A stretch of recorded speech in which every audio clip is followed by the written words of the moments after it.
3 days into Disaster Preparedness Month and the 2017 Atlantic hurricane season, which ends on November 30, and you should by now have set your house in order to prevent a disaster. Hi there, welcome to another edition of Jamaica Magazine. I'm Adrian Atkinson. In today's show, we'll see how government plans to provide better access and quality health care for our citizens.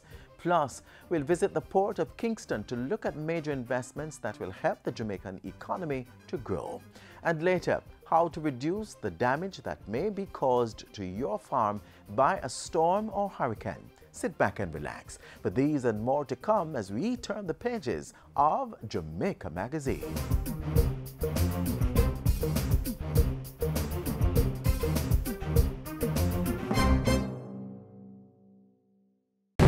Hurricanes can strike at any time. In the event of one, be prepared to act quickly.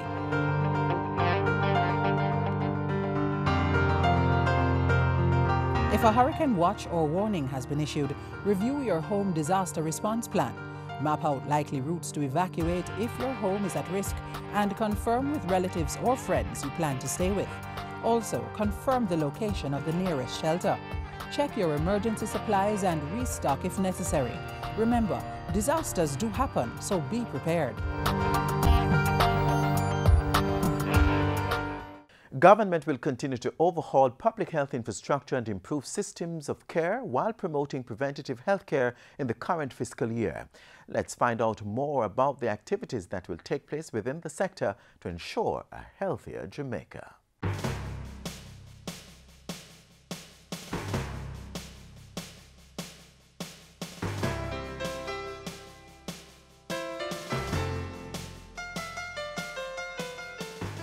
In this fiscal year, government is prescribing the remedies for a healthier Jamaica. 5 critical areas of public health are being treated.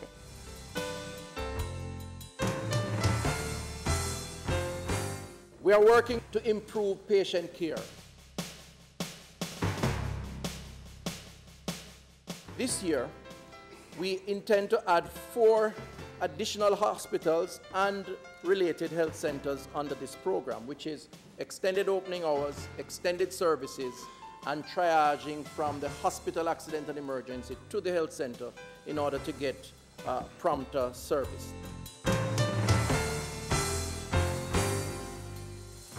Under this program, the filling of prescriptions for public patients is outsourced, as we had committed, to private pharmacies. We expect some 50 pharmacies to be on this program during the course of this financial year. The drug-served pharmacies are also introducing several initiatives to improve customer service. These initiatives are currently in effect and will expand in the current financial year. I have taken the responsibility on to focus on how we deal with complaints, both lodging and solving, during the course of this year by appointing a client's complaints overseer.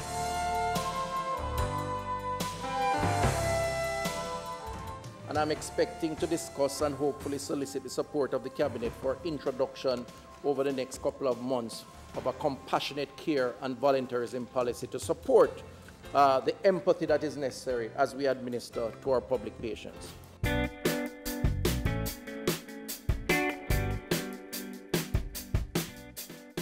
All outpatient services have been relocated, and we are seeing up to 600 patients each day from locations other than the main building that is under investigation and repair. Most of the supporting services like lab services have also been relocated and are operational. We have selected now a contractor to do the redesign, the assessment and redesign of the new vent system to be put in place. We will embark over the next 2 years on a major overhaul of our current health infrastructure. The obvious one being the upgrading of the Caenwood Regional Hospital. Number 2, technical scoping work to be done on Spanish Town, St. Anne's Bay and Mandible hospitals with the view to progressively upgrading these facilities from Type B to Type A hospitals. Technical and scoping work on Maypen Hospital to upgrade from a Type C to a Type B hospital. The commissioning by June this year of the Linear Accelerator or Cancer Treatment Center at Caenwood Regional Hospital, and by the first quarter of 2017, a similar facility at St. Joseph's Hospital. The construction that we all know about of the Children and Adolescent Hospital in Western Jamaica. We're also looking at a public-private partnership arrangement for the construction of the Ministry of Health corporate headquarters. In addition to those major projects, we will immediately embark on a number of smaller but important projects that are critical to efficient functioning of many of our institutions. It is our belief that the government has a responsibility to ensure that no Jamaican who cannot afford health services is left to die for a lack of access to such a service. The truth is that healthcare is not free. The question is, who pays? That's the National Health Insurance Scheme is an appropriate response to what some would argue the impracticality of a literal interpretation of free healthcare. Consultants from the WHO and PAO have generated a first report looking at the options. We are now in the process of recruiting another internationally experienced consultant who will work with the committee that has been established to drive the deliverables of this scheme. We are moving ahead with the reform of the health system. The process of restructuring the health system will, among other things, provide data on human resource requirements, will guide the public sector reform process regarding the needs and appropriateness of human resources for the health system, including future requirements for health professionals. As a country, we have done well, and we should be proud of training of our healthcare professionals, but frankly speaking, we have been victims of poor retention. Our nurses are the most recruited internationally, resulting in a crisis in service delivery. The only option that is available to us is to collaborate with other jurisdictions in the training process. We're in discussions right now with the United Kingdom government on a collaborative effort between both countries for the training of specialist nurses. And simply put, what it would mean is that we train for some time here, they go to the UK for additional time, primarily on the clinical side because the UK has the hospitals. And at the end of that process, we both benefit from the value that is created by that trained nurse in that they can work in both locations. We have taken a decision, the Cabinet, to allow for an additional 300 posts to be established for specialist nurses.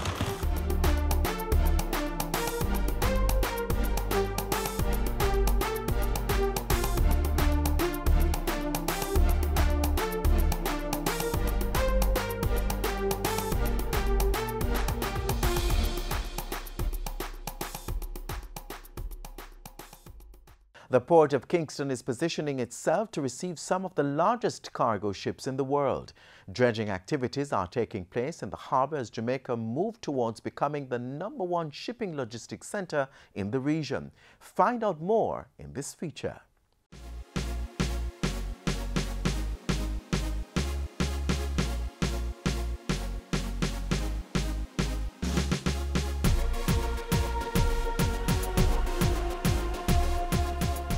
The Port of Kingston, birthed in the Great Natural Harbour, the 7th largest in the world, continues to be an economic magnet on the global sphere. The port has been the hub of trade through several periods of development, from as far back as the 16th century. Trading is the way to go for a small island state, and this is something that will take advantage of our geographical location. We happen to be blessed with a position that puts us in the right path. Although we sometimes forget that, but the pirates taught us that hundreds of years ago. This was the base. Another renaissance is about to unfold in today's modern era of shipping and logistics, which is expected to make this port a critical axis for Jamaica's push towards sustainable economic growth. We sit in the middle, geographic middle, of 800 million market. And that 800 million market is not only just 800 million population, it's the largest market in the world. North America, comprising the United States and Canada, is the single largest market in the world and will remain so for a long time. We therefore have a very strategic advantage in terms of positioning where the Kingston container terminal will become the logistics center of the Caribbean and the region. In July 2016, Kingston Freeport Terminal Limited, KFTL, took over operations of the Kingston Container Terminal, KCT, under a 30-year concession agreement. Kingston Freeport Terminal Limited is the local subsidiary of the French shipping company CMA CGM. The concession agreement gives KFTL the right to finance, expand, operate, and maintain the KCT for the duration of the contract. The divestment is already sparking significant investment in ports development. It confirms clearly that to divest to the private sector under the required conditions, economic activity that is done better by the private sector is the right role we're taking, and we have to pursue it aggressively in all areas. Since CMA CGM took over the port and began development activities, the container handling capacity has been increasing from 1.3 million 20-foot equivalent units, TEUs. And with expected new equipment for the expansion, the terminal capacity should soon reach over 3 million TEUs per year from the first phase of capital works.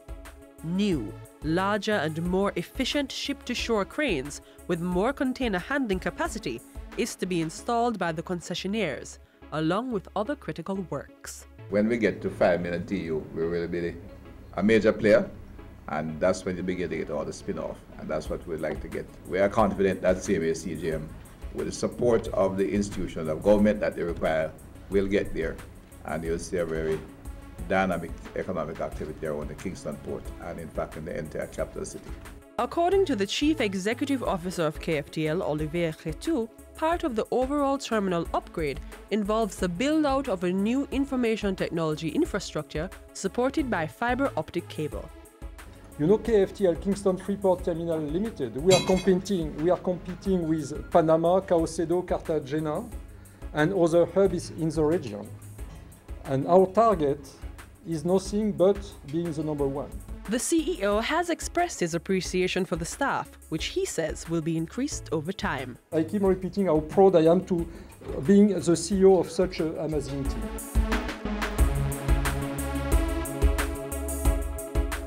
Work is progressing on the dredging of the Kingston Harbour under Phase 1 of the Kingston Container Terminal KCT expansion project.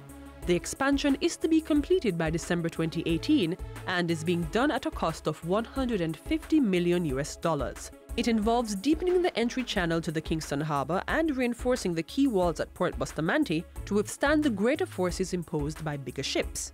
This is to allow access by the new Super Panamax vessels which are passing through the region from the Pacific Ocean, following the recent expansion of the Panama Canal. So what we do 24 hours a day, 7 days a week, is do trips in between our dredge area and our dump area. And so what you will be able to see now is that we will lower the suction tube to the bottom of the sea, and then once your drag head, which is the let's say the final point of your suction tube, once it's on the bottom of the ocean, then we start dredging again. After about 40 to 50 minutes when the hopper is full, it's time to sail the dredger to the dump area. We sail inside the port 10 nautical miles, and then once we are outside we can increase the speed a little bit.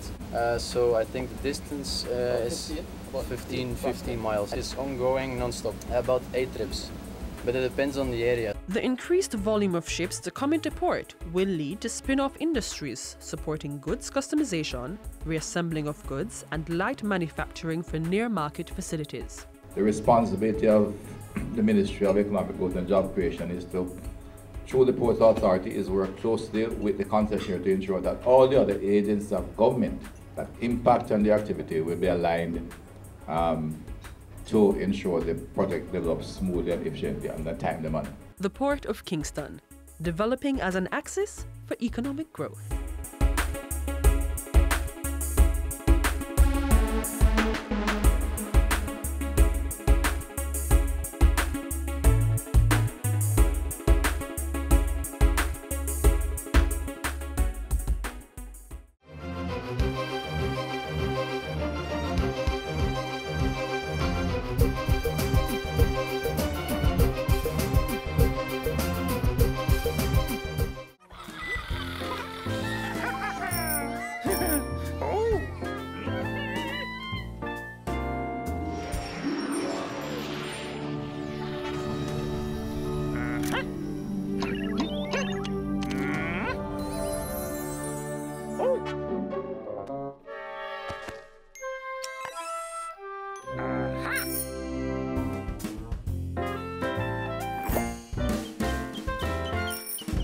During a storm or hurricane, you can lose your precious fruit trees. But if you carry out a few important safety measures, you can prevent or reduce the impact.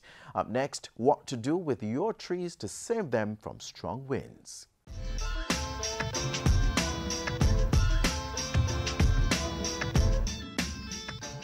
Our trees are prone to damage during storms and hurricanes, a somewhat heart-rending situation, especially when we lose our good fruit-bearing trees. What can we do to protect our trees? Just prune them. Pruning will not only save the trees from wind damage, it improves production and makes harvesting much easier. The tools you need for the job for pruning are necessarily your secateur and your pruning saws. Other mechanical tools might include your telescopic pole pruners, like what we have here. This pole pruner has the ability to extend to approximately 13 feet. Before you cut the tree, one of the things you need to do is to assess the whole tree. Walk around the tree, look at it. If I cut this branch, how will it affect the growth on that side? If I cut over here, where the branch will fall. Once you've established your reasons for pruning, which may be numerous, it's time to cut away those excess or unwanted parts of the tree.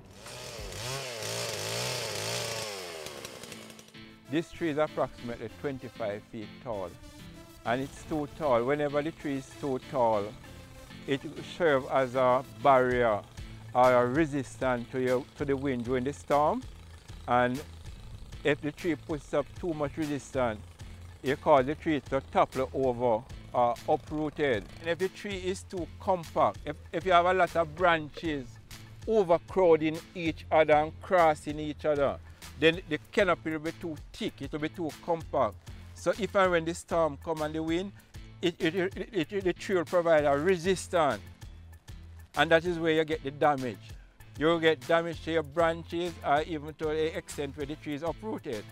So what we are doing is to reduce the height of the tree and at the same time open up the canopy so the air can pass through.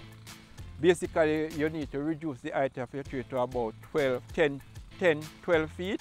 So by the time you get regrowth. If you notice where the branch joins the trunk of the tree, there's a swelling here. This is a swelling. This is known as your branch color, like your shirt color. So whenever you're cutting and pruning your trees in preparation for the storm, or you're doing your normal pruning, you need to cut your branch within an inch of the branch color. And if you cut within an inch of the branch color, you don't need to paint it. You don't need to paint it. Suppose you need to remove this branch. Where these two branches join, you refer to it as a fork. Like a fork, you need to remove this one, you cut within an inch of the fork. If you notice, there are some bumps here. If you notice, here's a bump here, another bump here, one here. These bumps are known as node. And there's a swelling at each node. And the same reason that there are sufficient chemicals and tissue in here to seal the cut. So if you need to remove this branch out here, you remove it within an inch of the node. Granted, you make your cut slant, like at a 45-degree angle, so when the rain falls, the water will run off. But like in everything else, every rule has exception. If you are pruning an avocado, a breadfruit tree, or a June plum, then you need to paint those. Because the center of those trees are like a sponge, and they will absorb the water and you will lose the tree. Now that we have removed the apical branches and we are opening up the entire center of the tree, the canopy, what you are looking at now is like a wine glass effect. For young trees, you should start pruning and train them as they get to 3 feet. Ensure your branches are spreading laterally and not vertically, and to keep your fruit tree at a maximum height of no more than 15 feet. Grow well. Until next time, take care.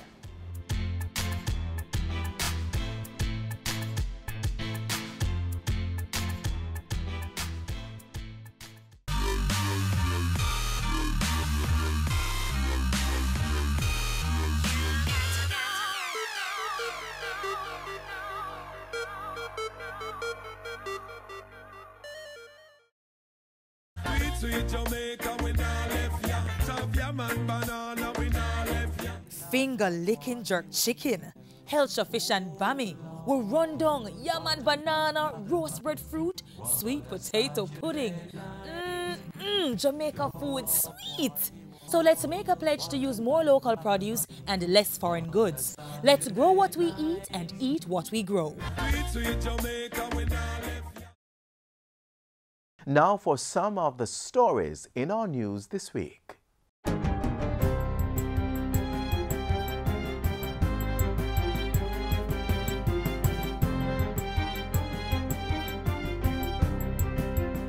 Hi there, I'm Simone Wolf with your JIS News of the Week. The Planning Institute of Jamaica, PIOJ, this week reported that Jamaica has now recorded 4 consecutive fiscal years of economic growth, following an estimated 1.1% outturn for 2016-2017. Director General Dr. Wayne Henry also projected continued growth in the range of 2 to 3% for the 2017-2018 fiscal year. Based on, among other things, the following. 1. The resumption of alumina production at Alpat and the plans for expansion. 2. Efforts to ensure the effective and timely implementation of GOJ-supported capital projects. 3. The continued capacity expansion in the tourism industry. Prime Minister Andrew Holness has instructed the Ministry of Economic Growth and Job Creation to begin early discussions for a new contract with Food for the Poor, which has been partnering with government to provide houses below market rate at no cost to needy Jamaicans. Changing the housing situation also changes the social situation, the attitude as well. So the value of the partnership between government and Food for the Poor and provision of housing is very important, I would say invaluable, and has contributed significantly to improving housing conditions in Jamaica. It's a partnership we should seek to continue. During a meeting with representatives of the charitable organization, Mr. Holness also committed to meeting with members of Parliament to determine and address any issues they may face under the execution of projects with Food for the Poor. Devon House has been officially declared as the first gastronomy center of Jamaica and will now help market the country as a food destination. We selected Devon House to be the start, not only because it is unique in its own offerings, not only because it represents a piece of our history, a part of our heritage, and a cornerstone of the elegance that characterized a certain period within our history. But we also selected Devon House because it's in the center of commerce and entertainment and culture in the Caribbean, the city of Kingston.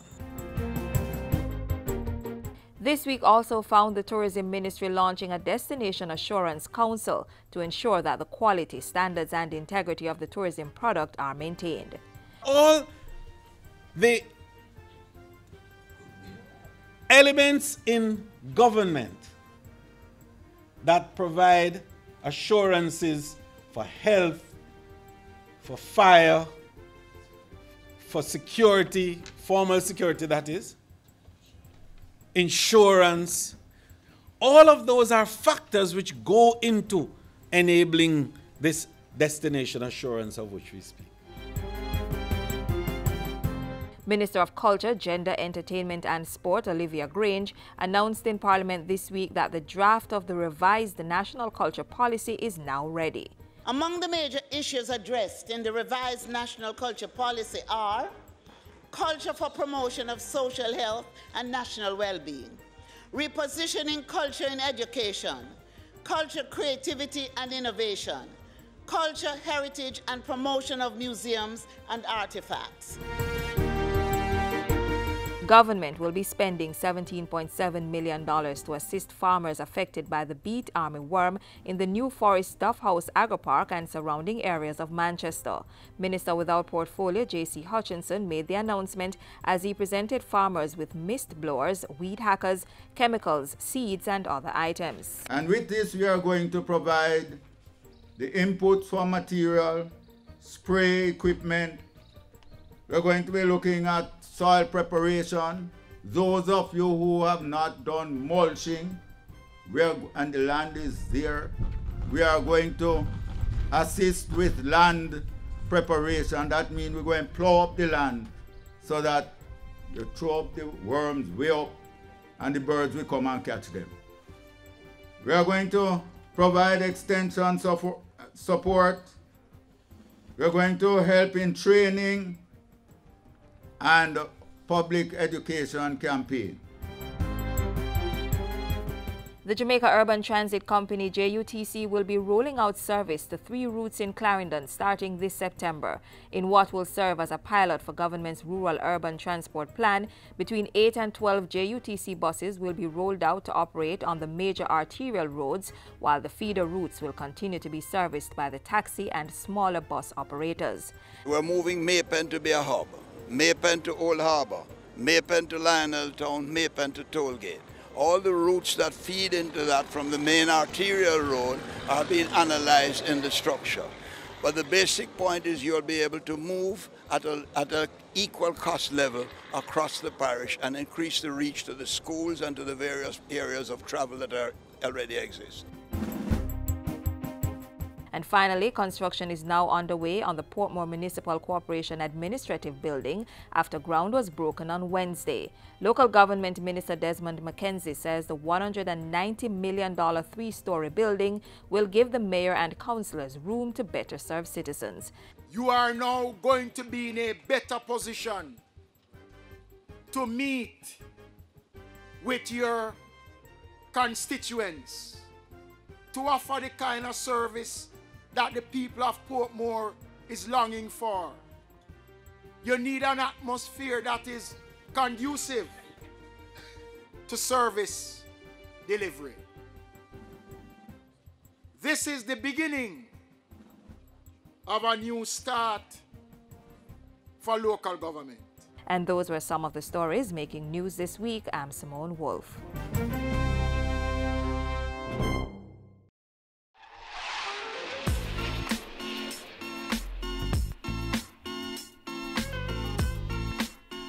And that brings us to the end of today's edition of Jamaica Magazine. Join us again tomorrow when we'll do this all over again. Until then, you can click online at jis.gov.jm and visit our YouTube channel to get the latest government information. Also, follow us on Twitter and Facebook and download our app from the Google Play Store to stay informed. I'm Adrian Atkinson, reminding you to make safety a priority. Take care of your health, eat well, exercise, and make every day a productive one. This has been a production of the Jamaica Information Service, the voice of Jamaica.